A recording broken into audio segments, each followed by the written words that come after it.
Bike দুর্ঘটনায় মৃত্যু হলো মা ও মেয়ে দুজনেরই। উত্তেজনা গাজলের কদুবাড়ি এলাকায়। দুর্ঘটনায় মৃত মায়ের নাম সুদীপ্তা রায় চৌধুরী, বয়স ৪৫ বছর, এবং মেয়ের নাম সায়নী রায় চৌধুরী, বয়স ২২ বছর। স্থানীয় সূত্রে জানা গেছে, মা মেয়ে এক আত্মীয়ের মোটর বাইকে চেপে গাজলের শ্যামনগর থেকে বাড়ি ফিরছিলেন।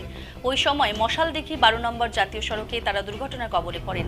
পেছন থেকে কোনো এক গাড়ি বাইকে সজোরে ধাক্কা মেরে চলে যায়। ফলে ঘটনাস্থলেই মায়ের মৃত্যু হয় এবং হাসপাতালে নিয়ে যাওয়ার সময় মেয়ের মৃত্যু কোলে ঢলে পড়ে। সেই গাড়ির খোঁজ করছে পুলিশ। মৃতদেহ দুটি ময়নাতদন্তে পাঠিয়ে তদন্ত শুরু করেছে গাজল থানার পুলিশ।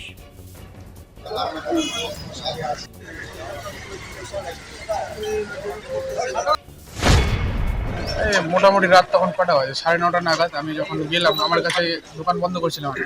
বিদ্যুৎ কাকু আসলো, এসে বললো যে চলো তো সব এরকম ওরকম অ্যাক্সিডেন্ট হয়েছে। তো এরকম শুনে আমি ফট করে গেলাম আর কি বাইক নিয়ে। তো বাইক নিয়ে গিয়ে দেখি যে ওইখানটায় মানে ওই স্পটে মশালদিঘির একটু আগেই মানে রাস্তায় পড়ে আছে আর কি। কে পড়ে আছে? মা, মেয়ে আর সঙ্গে আরেকজন ছিল, হ্যাঁ ওই মেয়ের মামা। হ্যাঁ।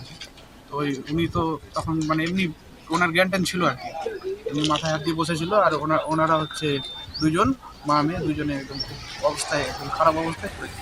আচ্ছা, কি মনে হলো দেখে? ওটা কোন জায়গায় হয়েছে? একদম মশালদিঘি থেকে একটা ওই অনুকূল ঠাকুরের সৎসঙ্গ যে আছে, সৎসঙ্গের সামনে।